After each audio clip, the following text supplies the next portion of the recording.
우리가 은혜의 방식이라고 하는 큰 제목으로 많은 은혜의 다양한 측면들을 벌써 17번이나 설교를 했어요. 그런 많은 성경의 원리들을 말씀했습니다. 이제 중간 정리를 한번 해야 되겠어요. 한번 중간 정리를 딱 해야지 마음속에 좀 새겨지기 때문에 그렇죠. 정리된 지식은 힘이 있습니다. 그래서 어떤 사람이 이런 말을 하더라고요. 정리되지 않은 지식은 낙서다. 그렇죠? 지식을 많이 아는데 그게 정리가 안 돼서 머릿속에 그는 능력이 없는 거예요. 정리되지 않은 지식은 생산성이 떨어진다 이런 말도 하더라고요. 우리 하나님의 말씀도 마찬가지입니다. 우리 하나님의 말씀을 이렇게 저렇게 많이 알고 있죠. 근데 그게 내 안에서 이렇게 정리가 되어야 돼요. 그래야 그 하나님의 말씀이 능력이 되고 우리의 삶을 지배하고 그렇게 되는 것이죠. 그래서 우리도 한번 정리해 보려고 합니다. 이제껏 묵상했던 그 진리들을 우리가 잘 한번 정리해 보는데 저는 이걸 어떻게 정리할까 굉장히 많이 설교를 했더라고요. 하나님은 누구신지 하나님의 속성에 대해서 설교하고 십자가에 대해서만 뭐 몇 번을 몇 줄을 하고 막 회개와 은혜와 이런 이걸 어떻게 막 기도를 했습니다. 진짜 제가 지혜가 너무나 부족합니다. 이걸 한 단어로 어떻게 좀 이거를 요약할 수 없겠습니까? 기도를 참 진짜 시간 나는 대로 계속 기도했어요. 근데 이제 어저께 이렇게 저녁 때쯤에 하나님께서 그렇다, 성령으로 난 사람이다, 이걸 깨닫게 해주시는 거예요. 그러면서 요한복음 3장 1절부터 8절 제가 참 좋아하는 구절입니다. 이 말씀이 쫙 이렇게 스쳐 지나가면서 그렇지, 이게 성령께서 지혜를 주시면서 이 성령으로 난 사람이라고 하는 이 하나의 타이틀로 모든 하나님의 속성과 그리스도의 십자가 구원의 은총이 착착착착착 들어맞고 맞춰지기 시작하는 거예요. 그래서 참 에스겔 골짜기에 마른 뼈들이 그냥 이 뼈가 저 뼈가 착착착 들어맞아가지고 그 뼈에 뭡니까 살이 붙고 근육이 붙고 그래서 어떻게 됩니까? 그래서 그냥 주의 군대를 일으키는 이게 성령의 역사더라고요. 그렇습니다. 저는 이거를 성령으로 난 사람이다라고 이렇게 요약할 수가 있을 것 같습니다. 우리 한번 따라해 볼까요? 성령으로 난 사람. 시작. 성령으로 난 사람입니다. 오늘 본문 말씀을 잠시 이야기해 드리겠습니다. 니고데모가 찾아옵니다. 유대인의 율법 교사죠. 오늘날로 말하면 신학교 교수입니다. 그 사람이 하나님의 나라가 어떻게 볼 수가 있는가 궁금했어요. 근데 이 예수님의 소문을 들으니까 이 예수님이 그냥 기적도 일으키고 하나님의 나라를 선포하는데 그냥 보통 서기관들과는 보통 신학자들이 얘기하는 거는 완전히 다른 차원이 다른 지혜를 막 선포한단 말이에요. 그러니까 자기가 자존심을 다 굽히고 그렇죠. 그것도 낮에 찾아가면 조금 그럴까봐 밤에 몰래 찾아와가지고 니고데모가 아마 질문을 갖고 찾아왔던 거예요. 근데 그 질문을 들어보지도 않고 니고데모가 무슨 질문을 갖고 있는지 예수님은 벌써 아셨어요. 그러니까 대답부터 하시는 거예요. 오늘 성경을 잘 읽어보면 그렇습니다. 그러니까 거듭나야 하나님의 나라를 본다. 네가 이 질문을 가지고 어떻게 하면 하나님의 나라를 볼 수 있는가? 이 질문을 가지고 나에게 왔지. 내가 너의 질문을 듣기 전에 내가 대답한다. 거듭나야 된다. 거듭나야 하나님의 나라를 본다. 그러니까 이 니고데모가 이해를 못하는 겁니다. 그러면 다시 모태에 들어갔다 나오란 말입니까? 어떻게 그럴 수 있습니까? 라고 하니까 주님이 말씀하시죠. 모태에 다시 들어갔다 나오는 것이 아니라 성령으로 나는 것을 말한다. 거듭나는 것은 무엇이라고요? 성령으로 나는 것을 말한다. 그러면서 우리 주님이 8절 말씀을 하시는 것입니다. 우리 8절 말씀 한 목소리로 읽어보도록 하시겠습니다. 시작. 바람이 임의로 불매 내가 그 소리는 들어도 어디서 와서 어디로 가는지 알지 못하나니 성령으로 난 사람도 다 그러하니라. 이 요한복음은 신학자들이 다른 성경을 다 연구하고 난 다음에 제 일생에 가장 마지막에 연구하는 성경 중에 하나예요. 그만큼 깊고 또 깊고 이 8절도 얼마나 깊은지 이 뜻을 제가 여러 주석을 다 봤지만 아직도 잘 모르겠습니다. 제가 아는 이만큼을 한번 알려드릴게요. 이만큼. 바람이 임의로 분다. 바람의 기원은 모른다 이거죠. 시작과 끝. 왜 거기서 바람이 하필이면 시작해서 왜 거기서 하필이면 바람이 끝나는지 왜 하필이면 그 시간에 바람이 부는지 몰라요. 몰라. 다 하나님의 주권이라는 거죠. 요번에 태풍 카눈이 불었지 않습니까? 그 태풍 카눈이 제가 유심하게 봤는데 이거 정말 특별한 태풍이었어요. 이게 맨 처음에 서쪽으로 막 가요. 서쪽으로 계속 가요. 그래서 중국으로 갈 모양이다. 학자들이, 전문가들이 다 그렇게 예측했어요. 서쪽으로 쫙 가는데 이게 갑자기 동쪽으로 막 틀어요. 동쪽으로 트니까 동해상으로 빠져갈 것 같다. 혹은 일본 열도로 갈 것 같다. 다 그렇게. 하나님, 일본 열도로 가게 하옵소서, 이렇게 기도하신 분 있습니까? 그러면 안 되죠. 예. 제가 그렇게 기도한 건 아니죠. 다 그렇게 기도해서. 근데 갑자기 다시 또 서쪽으로 가는 거예요. 남과 북을 완전히 통과하는, 관통하는 그런 태풍은 처음이랍니다. 그러니까 서쪽으로 갔다가 동쪽으로 갔다가 다시 서쪽으로 틀어가지고 그냥 남과 북을 종단하는 하나님의 주권이더라고요, 이게. 하나님께서 우리나라에 대한 어떤 뜻이 있는 것 같아요. 이거는 정말 우리는 하나님의 뜻은 다 모르지만 이걸 보면서 나의 삶을 한번 돌아볼 줄 알아야 돼요. 내가 정말 하나님의 뜻대로 살고 있는지. 정말 우리는 하나님의 뜻은 다 헤아릴지 모르지만 나의 삶을 항상 돌아봐야 돼. 이런 걸 보면서 하나님의 주권이죠. 그러니까 이게 바람이 임의로 부는 겁니다. 어디서 시작돼서 어디로 끝날지 다 하나님의 주권이에요. 그러나 뭐는 합니까? 바람의 기원은 알지 못하지만 뭐는 알죠? 바람이 불고 있다는 사실은 압니다. 알잖아요. 바람이 부딪히고 나뭇가지가 흔들리고 바람이 나에게 압력을 가하고 막 내가 흔들리고, 우리는 흔들릴 줄 알아야 돼요. 하나님의 말씀을 들으면서도 흔들릴 줄 모르면 어떡합니까? 그냥 피리를 불면서 그래도 춤출 줄 모르는 세대. 바람이 아무리 불어도 감동 하나 못 받고 흔들릴 줄 모르는 세대. 참 불쌍한 세대죠. 그게 우리 한국 교회가 아니겠습니까? 그렇게 우리가 한번 우리 자신을 돌아봐야 되지 않겠습니까? 그러니까 바람이 기원은 모르지만 바람이 분다는 사실은 알아요. 그걸 우리 주님은 어떻게 표현하죠? 그 소리는 들어도, 이렇게 표현한 겁니다. 마찬가지예요. 성령으로 난 사람도 마찬가지입니다. 우리가 내가 성령으로 낳고 싶다고 해서, 내가 원한다고 해서 성령으로 날 수 있겠습니까? 아니잖아요. 하나님의 온전한 절대 주권입니다. 그러나 성령으로 난 사람은 표시가 난다는 거예요. 바람이 부는 것이 알 수 있듯이 성령으로 난 사람은 표시가 나요. 표시가 어떤 특징이 나타난다는 거죠. 우리는 표시가 납니까?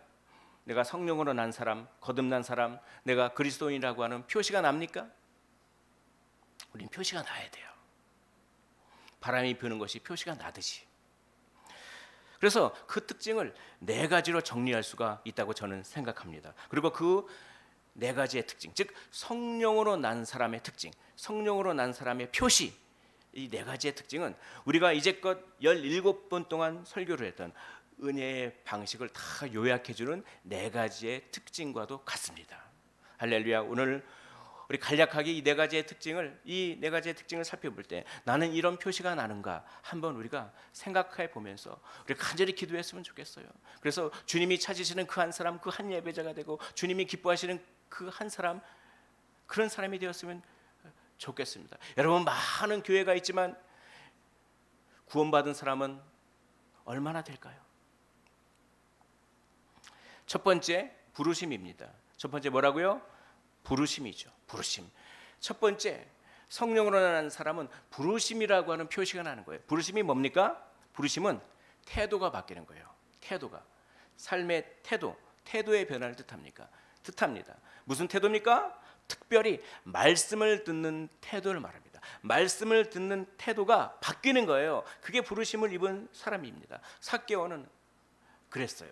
삭개오야, 속히 내려와라. 그러니까 삭개오가 그냥 미지근하게 내려왔습니까? 주님의 말씀을 듣는 둥 마는 둥 관심 없게 들었습니까? 아니요. 누가복음에 이렇게 말씀하고 있죠.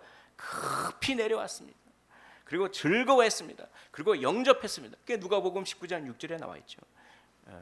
성령을 받고 은혜를 받은 사람은 이렇게 태도가 바뀝니다. 무슨 태도요? 말씀을 듣는 태도가 바뀌는 거예요. 마음의 문을 여는 것이죠. 우리 시편 기자는 얘기합니다. 문들아 너희 머리를 들을지어다. 여기서 말하는 문은 성문이에요. 성문. 예전에는 성문이 어떻게 열렸냐면 위에서 아래로 싹 올라갔어요. 그럼 성문이 열리는 겁니다.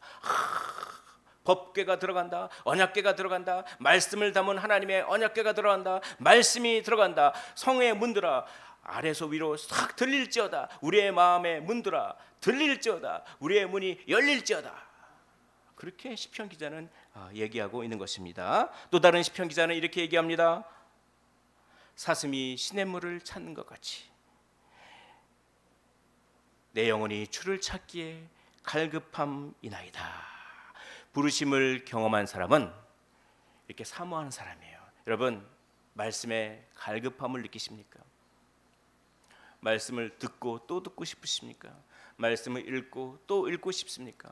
말씀을 묵상하고 또 묵상하고 싶습니까? 할렐루야. 부르심을 입은 사람인 것이죠.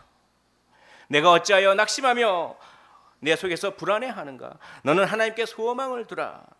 형통할 때뿐만 아니라 힘들고 어려울 때, 마음이 불안할 때, 낙심이 올 때, 그럴 때 부르심을 입은 사람은 성경책을 찾습니다. 말씀을 사모하며 하나님께 소망을 두게 되는 것이죠. 우리 이런 찬양이 있죠. 목마른 사슴 시냇물을 찾아 헤매이듯이 내 영혼이 누구를 주를 찾기에 갈급합니다. 주님만이 나의 힘입니다. 주님만이 나의 방패시오 나의 참 소망입니다. 그러므로 나는 어떻게 살겠습니까? 나의 몸과 정성을 다 바쳐서 우리 주님께 경배합니다. 우리 이 찬양 한번 해볼까요? 목마른 사슴 시냇물을 찾아 헤매이듯이 우리 정말 사모하는 심령으로 찬양했으면 좋겠습니다. 사모해야 한다는 사실을 아는 것보다 더 중요한 것은 사모하는 것입니다. 우리 사모하는 마음으로 우리 찬양하겠습니다.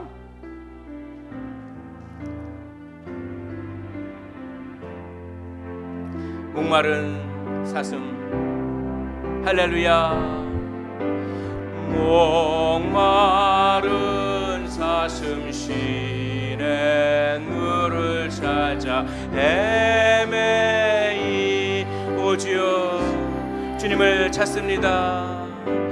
내 영혼 주를 찾기에 갈급하나. 주님 사모합니다. 주님 갈망합니다. 주님만이 나의 힘 나의 방패 나의 참 소망 나의 몸 정성 나의 몸 정성 다 바쳐서 주님 경배하오. 우리 사모하는 마음으로 주님께 영광의 박수 올리도록 하겠습니다. 주님 사랑합니다. 찬양합니다. 두 번째, 참된 지식입니다. 성령으로 난 사람은 지식을 갖게 돼요. 그러니까 어떤 지식이냐? 아름다움에 대한 지식, 혐오감에 대한 지식입니다. 무엇이 아름답습니까? 하나님의 성품이 아름다운 거예요. 하나님의 성품이 아름답습니다. 또 무엇이 혐오스럽습니까? 죄가 그렇게 혐오스러운 것입니다. 죄가 그렇게 혐오스러운 것이죠. 한마디로 그렇게 아름다움과 혐오감을 느끼는 감각과 지식, 영적인 감각, 그게 생기는 거예요. 성령으로 난 사람은 그런 참된 지식이 있는 사람입니까? 여러분, 죄는 무엇이죠? 죄는 부패성이에요. 죄는 썩은 마음이라고 제가 설교했습니다. 죄는 마음이 썩었어. 그냥 썩은 마음이에요. 그래서 하나님의 기준을 벗어나서 자기 마음대로 하려는 거예요. 자기 마음대로. 그리고 내 마음대로 안 될 때, 내 뜻대로 안 될 때 분노하고 막 삐딱선을 타려고 하고 그러고 그렇게 하는 자기 연민이죠. 그게 죄입니다. 내 안에 이런 모습이 있음을 인정하십니까? 에베소서에 보면 우리 자연인은 다 본질상 진노의 자녀라고 했습니다. 내가 진노의 자녀라고 하는 것을 인정하십니까? 그리고 그런 모습에 혐오감을 느끼십니까? 할렐루야. 그러면 죄에 대한 지식이 있는 거예요. 반대로 내 안에 있는 이런 모습이 있음을 인정하지 않으려고 하거나 아니면 인정하긴 하더라도 대수롭게 여기지 않고 뭐 다 그렇지 하면서 그거는 은밀한 죄라고 합니다. 양심을 속이는 죄죠. 그것은 죄에 대한 지식이 없는 것입니다. 이 은밀한 죄, 양심을 속이는 죄는 로마서 1장을 한번 읽어보십시오. 그냥 최후의 심판 때 다 드러납니다. 그래서 내가 죄라고 생각하지 않았던 것을 내가 깨닫게 되면서 엄청난 양심의 고통을 받게 되는 거죠. 여러분, 또한 하나님은 어떤 분이십니까? 우리가 하나님에 대해서 굉장히 많이 했더라고요. 그러니까 제가 한번 찾아보니까 너무 많더라고요. 혹시 다 아시는 분 상을 드리겠습니다. 기억을 잘 못하시죠? 저도 기억을 못하는데 제가 설교를 해놓고서 하나님은 제가 설교를 해보니까 이렇게 돼요. 하나님은 영원하신 분이다. 하나님은 위대하신 분이다. 하나님은 전능하신 분이다. 하나님은 권위자, 즉 주권자이시다. 하나님은 무한한 지혜가 있으신 분이다. 하나님은 거룩한 분이다. 하나님은 의로운 분이다. 하나님은 사랑의 하나님이시다. 이렇게 많은 걸 했더라고요. 이걸 다 요약하면 뭐가 될까요? 하나님은 완전하시다. 할렐루야. 우린 요약본만 잘 알아도 되겠죠? 하나님은 어떤 분입니까? 완전하시다. 할렐루야입니다. 하나님은 완전하시기 때문에 시간에 구애받지 않으시는 영원한 분이십니다. 하나님은 완전하시기 때문에 크신 분이요, 하나님은 완전하신 분이기 때문에 능력이 전능한 분이요, 하나님은 완전하신 분이기 때문에 우리에게 권위를 주장하실 수 있는 주권자이시며, 하나님은 완전하시기 때문에 전혀 실수하지 않은 지혜를 가지고 계시며, 하나님은 완전하신 분이기 때문에 죄에서는 무한히 멀어지려고 하는 거룩한 분이시며, 하나님은 완전하신 분이기 때문에 항상 언제나 옳습니다. 그게 의로우시다라는 거죠. 하나님은 완전하시기 때문에 자기 아들을 주실 정도로 우리를 사랑하시는 사랑에 완전하고 탁월한 분이시죠. 그래서 하나님이 완전하다. 그래서 하나님의 이름이 뭐죠? 모세에게 하나님의 이름을 가르쳐 주셨잖아요. 하나님의 이름이 뭡니까? 여호와. 여호와죠. 여호와. 여호와 무슨 뜻일까요?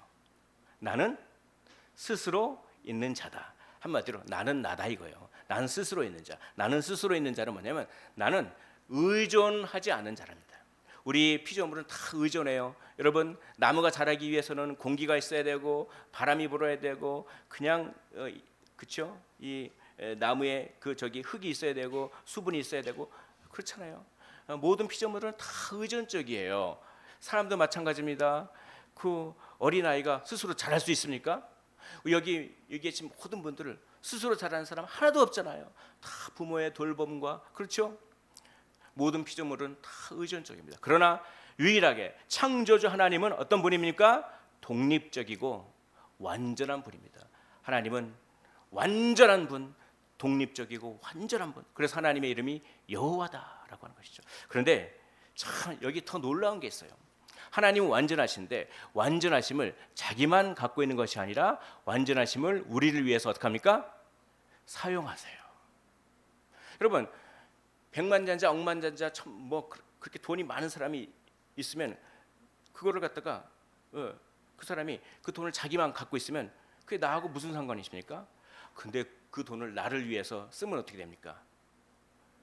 쓰면 그 사람의 그 풍부한 그 재화가 나와 관계가 있는 거잖아요. 하나님도 마찬가지예요. 하나님의 완전하심이 있는데 우리를 위해서 사용하지 않고 그냥 스스로만 완전하면 나하고는 아무런 관계가 없죠. 근데 하나님은 완전하신데 그 완전하심을 나에게 전달하시는 분이란 말이죠. 그래서 때때로 우리가 잘못 가면 사랑의 매질도 하시고 때때로 그렇죠. 우리를 위해서 가장 좋은 것을 주신다는 것이죠. 그러므로 하나님은 완전하신 분인데 그 완전하심을 우리를 위해서 전달하시고 우리를 위해서 사용하신다. 이걸 뭐라고 했죠? 하나님은 선하시다.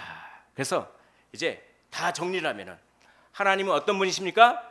선하신 분입니다. 하나님은 완전하신데 그 완전하심은 우리를 위하여 사용하시는 선하신 분이고, 하나님은 모든 것을 합력하여 선을 이루시며 하나님은 나에게 가장 좋은 것을 주시는 분인 줄 믿으시기를 원합니다.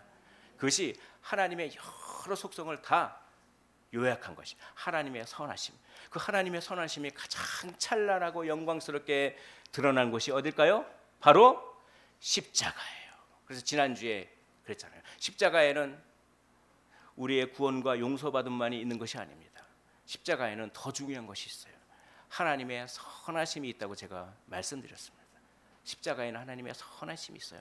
우리를 위해서 가장 좋은 것을 주시기로 결단하신, 그래서 자기 아들까지 주시는 그 선하심이 십자가에서 가장 찬란하게.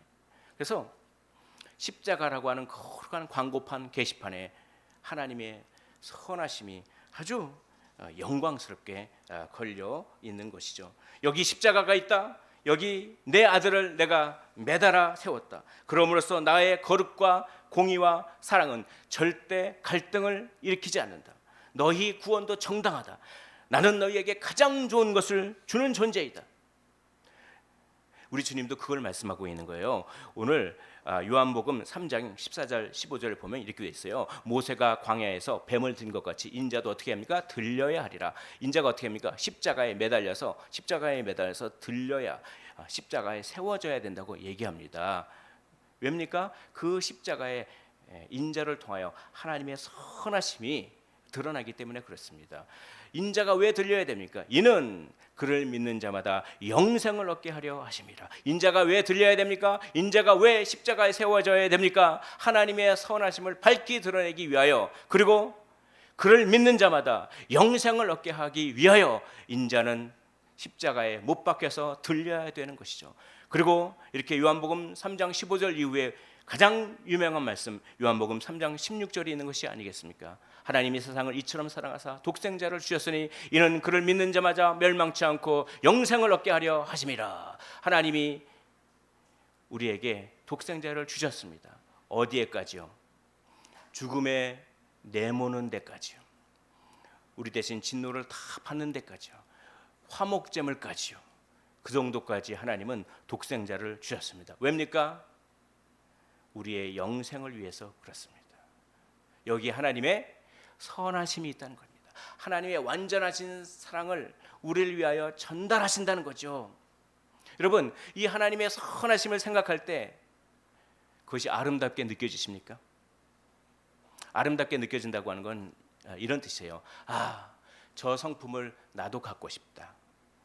왜 우리 청소년들이 아이돌을 따라서 막 이렇게 동작을 하듯이, 그렇죠? 그게 걔네들한테는 그게 아름답게 느껴지고 가치 있게 느껴지잖아요. 그러니까 그게 아름답게 느껴진다는 건 이거예요. 저 성품을 나도 갖고 싶다. 나도 저 성품을 본받고 싶다.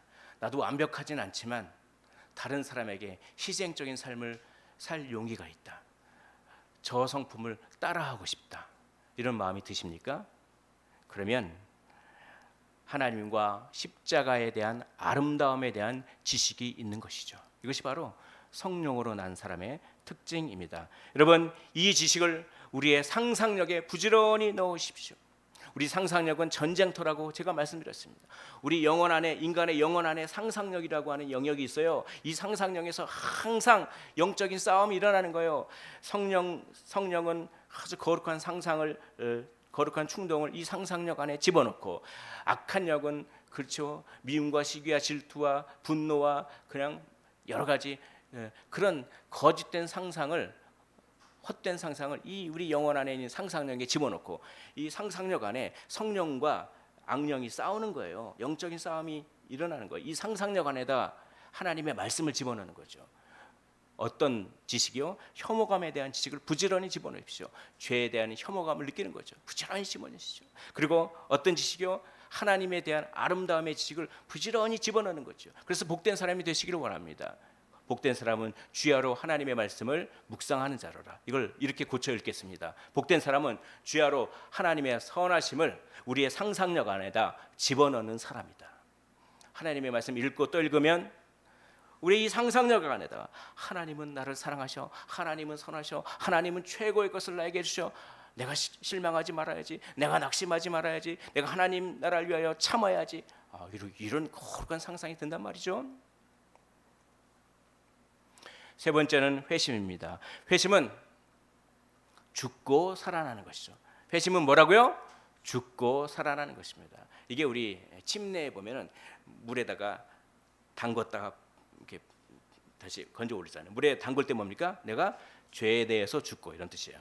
다시 물에서 올라올 때 의에 대해서 산다. 세례도 마찬가지죠. 세례가 물이 탁 뿌려질 때 어떻게 됩니까? 우리 탁 뿌려졌을 때 물이 뿌려지면서 죄가 깨끗해진다는 걸 의미해요. 죄가 깨끗해지면서 죄에 대해서는 죽고 죄가 깨끗해졌으니까 의에 대해서는 산다 이거예요. 회심은 뭡니까? 죄에 대해서는 죽고 의에 대해서는 산다. 그래서 베드로 사도가 이렇게 얘기했습니다. 친히 나무에 달려 그 몸으로 우리의 죄를 담당하신 이유가 무엇입니까? 그것은 우리가 죄에 대해서 죽고 의에 대해서 살게 하려고 친히 나무에 달리셨어요. 그런 목적을 위해서 그가 채찍에 맞으셨습니다. 그래서 그가 채찍에 맞음으로 너희는 나음을 얻었나니. 회심은 뭡니까? 회심은 회개와 믿음이 합쳐진 것입니다. 그래서 회개를 통하여 좀 더 정확하게 말씀드리면 회개를 통하여 죄에 대해서 죽고 믿음을 통하여 의에 대해서 사는 것이 무엇입니까? 회심인 것이죠. 회개는 혐오감을 좀 느낄 줄 알아야 돼요. 그러니까 지식이 있어야 돼요. 지식이 있어야 회개를 하죠. 그렇죠? 죄에 대한 혐오감에 대한 지식이 있어야 회개를 하는데 먼저 혐오감을 느껴요. 그리고 애통해요. 내가 그 죄를 짓는 게 너무 슬퍼요. 그리고 두려워요. 이 죄 때문에 내가 심판받을 걸 생각하니까 두려워요. 그러니까 회개에 3요소가 있습니다. 뭡니까? 혐오감과 애통함과 두려움이에요. 여러분 이런 회개를 해보신 적 있습니까? 혐오감과 애통함과 두려움의 회개를 해보신 적이 있습니까? 그러니까 참 간증을 하는데 이런 간증을 많이 듣잖아요. 그냥 평소에 내가 하나님께 영광을 가리고 하나님의 그 하나님으로부터 멀어지게 하는 나쁜 습관들, 그 습관들이 하나님을 만나고 나니까 그게 막 그냥 혐오감이 들고 구역질이 나는 거예요. 그러니까 어떤 사람이 담배를 그렇게 폈는데 그냥 갑자기 담배를 물려고 하는데 예수 믿고 물려고 하는데 그렇게 그냥 구역질을 나가 담배를 다 끊어버렸다고. 그리고 어떤 사람은 술 마시려고 하는데 그것도 뭐 끊어버렸다고 뭐 그런 간증을 많이 하잖아요. 그리고 어떤 사람은 끊지를 못해요. 예수를 믿고 영접했는데 그래서 끊지를 못하는데 어느 날 하나님께서 이렇게 손을 탁 치셔가지고 손을 다치게 해가지고 그런 바람에 담배를 끊었다. 뭐 이런 간증까지도 뭐 하긴 하더라고요. 뭐 이제 그런 걸 떠나서 아무튼 내가 하나님의 영광을 가리는 그런 습관들, 그런 습관들에 대해서 혐오감이 느껴지는 거예요. 혐오감이 느껴져요. 그리고 그 다음에 슬픔이 느껴지는 겁니다. 왜냐? 그게 혐오감을 느끼는데 그럼에도 불구하고 그 행동을 하고 있어. 그게 너무 슬픈 거야. 내가 왜 이걸 끊어보지 못할까? 우리 죄성이 있어서 완벽하지 못하네. 그래 막 통곡하고 애통하고 막 그래요. 그리고 막 두려워집니다. 이것 때문에 이 거룩하신 하나님 앞에 내가 서는데 어찌할까? 그래서 죄를 억제하는 거죠. 혐오감과 애통함과 두려움을 통해서 죄를 억제하는 것은 뭡니까? 죄에 대해서 죽고 이런 뜻입니다. 믿음은 뭡니까? 믿음은 예수님이 우리를 구원하셨다. 믿으십니까? 머리로 믿으십니까? 머리와 가슴으로 믿으십니까? 머리와 가슴으로 믿는 거죠. 예수님이 우리의 구원주이심을 머리뿐만 아니라 가슴으로 인정하는 것, 그게 믿음입니다. 이 믿음을 갖게 되면 하나님께서 용기를 주십니다. 그리고 하나님의 긍휼과 사랑을 바라보게 하세요. 그러니까 이 회개를 통해서 막 두려움이 와요. 내가 어떡하지? 근데 예수님을 믿으면 성령께서 하나님의 긍휼하심을 바라보게 하는 거예요. 그러면서 하나님의 사랑을 바라보게 하시는 거예요. 그러면서 나 같은 죄인도 용서받을 수 있겠구나, 주님을 의지하면 용서받을 수 있겠구나라고 하는 그런 마음을 주시는 거예요. 그게 믿음입니다. 그래서 마음이 차분해져요. 그리고 용기를 갖게 되고 하나님께 나아가게 되는 거죠. 바로 이런 마음입니다. 난 살았다. 난 용서받았다. 난 하나님께 받아들여졌기 때문에 하나님을 만나도 나는 죽지 않는다. 하나님께 그러므로 내가 담대히 나아가 무엇이든지 기도할 수 있다. 그러면 하나님께서 응답해 주신다.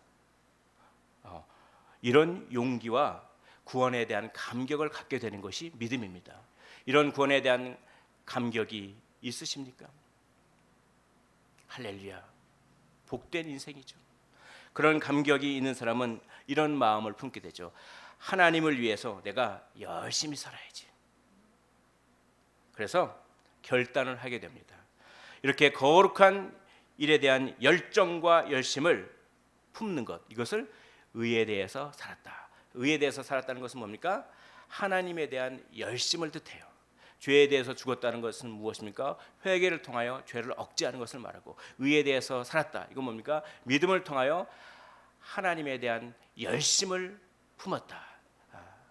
이게 바로 회심인 것입니다. 성령으로 난 사람은 이렇게 죄에 대해서는 죽고 의에 대해서는 사는 것이죠. 이것은 혐오감에 대한 지식, 아름다움에 대한 지식이 없으면 결코 일어날 수 없는 것입니다. 지식이 있어야 회개와 믿음을 갖게 되는 것이죠. 마지막으로 성령으로 난 사람은 어떤 표시가 납니까? 바로 거듭남입니다. 그런데 이 거듭남의 비밀 하면서, 여러분은 거듭남의 비밀을 아십니까? 라고 하면서 이단들이 이 거듭남을 가지고 그냥 막 이렇게 거듭남에 대해서 설명해 보라면 설명하실 수 있겠습니까? 그러니까 기초 용어의 정의가 잘 안 돼 있어요. 이단들이 이렇게 얘기하는 겁니다. 깨닫기만 하면 내 영이 구원만. 그들은 육체의 구원을 받는다고 하는 것을 인정하지 않아요. 그래서 이 구원파, 유병원, 그렇죠? 박옥수, 그렇죠? 이런 사람들, 이요한, 그렇죠? 이 세 가지 계열 있잖아요. 구원파에. 근데 그냥 내가 깨닫기만 하면 내 영이 구원받았다는 거예요. 그래가지고 뭡니까? 내가 어느 날 하나 예수님을 믿으면 내가 구원받았다. 이거 깨달아졌어. 그러면 그때가 거듭난 때야. 내 영혼이 이제 저 하늘나라에 살아.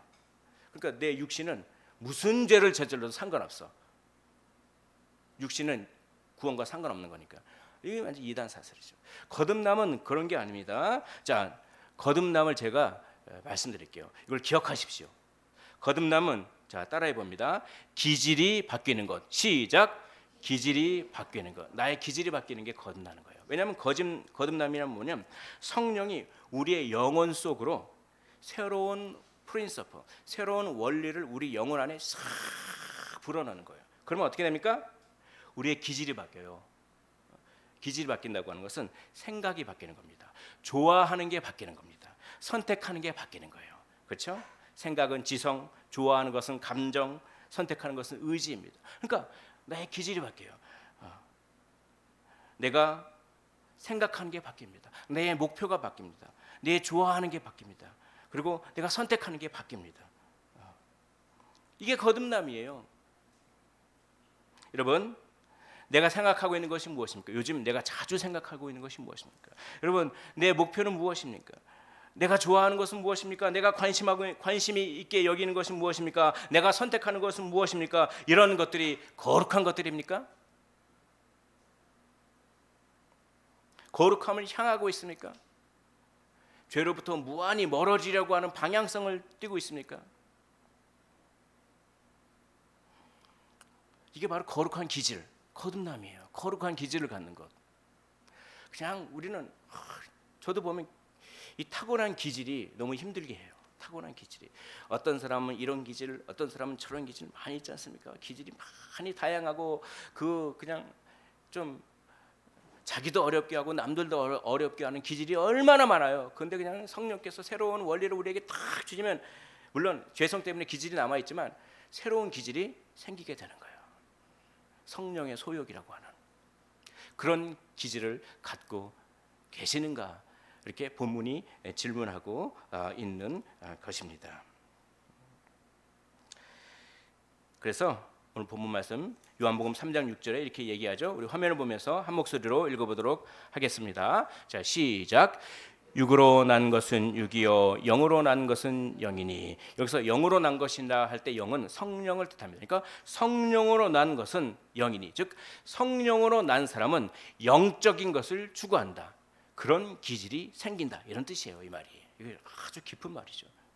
육으로 난 것은 육이지만 성령으로 난 사람은 영적인 것을 추구하는 새로운 기질을 갖게 된다. 거룩한 일을 재밌어하고, 예배드리는 것 재밌어하고, 말씀 읽는 것 재밌어하고, 전도하는 것 재밌어하고, 기도하는 것 재밌어하고, 찬양하는 것 재밌어하고, 그렇죠? 주님을 위해서, 주님의 영광을 위해서 내가 이것저것 섬기는 게 그 재밌어. 그 기질이거든. 새로운 기질이거든. 근데 왜 나만 이거 해야 돼? 그냥, 그렇죠? 그냥 불평과 불만이 파도처럼 나의 마음을 휩싸이고, 그건 이제 옛날 기질이잖아요. 옛날 기질. 우리가 옛날 기질이 남아 있어도 거룩한 기질로 옛날 기질을 확 이겨먹었으면 참 좋겠습니다. 그런 우리가 되시기를 주의 이름으로 축원을 드립니다. 네, 그렇습니다. 말씀을 정리하겠습니다. 오늘 네 가지 성령으로 난 사람의 표시를 말했죠. 부르심과 참된 지식과 회심과 거듭남입니다. 이 네 가지는 긴밀하게 연결되어 있습니다. 부르심이 있어야지, 즉 말씀을 듣는 태도가 바뀌어야지 참된 지식을 갖게 됩니다. 참된 지식이 있어야지, 즉 혐오감과 아름다움에 대한 지식이 있어야지 회개와 믿음을 통하여 죄에 대해서는 죽고 의에 대해서는 살게 됩니다. 그래야지 내가 새로운 기질이 있었다, 거듭났다라고 하는 것이 증명되는 것이죠. 성령으로 난 사람입니까? 부르심이 있습니까? 말씀을 사모하십니까? 의에 죽고 죄에 죽고 의에 사십니까? 거듭나셨습니까? 기질이 바뀌셨습니까? 우리는 여전히 죄성이 있어 완벽할 수는 없지만 우리 안에 있는 마귀가 좋아하는 기질을 죽이고 성령이 기뻐하시는 새로운 기질을 통해 거룩한 일에 헌신과 열정을 다하시기를 원합니다. 우리 힘으로 될 수 있을까요? 안 됩니다. 그러니까 기도할 수밖에 없습니다. 문을 두드려라. 그러면 열릴 것이니 가장 좋은 것 성령을 주시지 않겠느냐? 가장 좋은 것 성령의 기질을 주시지 않겠느냐? 주여 성령 충만을 허락하여 주시옵소서. 저의 악한 기질이 얼마나 많은지 모르겠습니다. 저의 악한 기질을 죽여 주소서. 성령으로 난 사람답게 거룩한 기질을 통하여 아름다운 열매를 맺게 하옵소서. 아멘.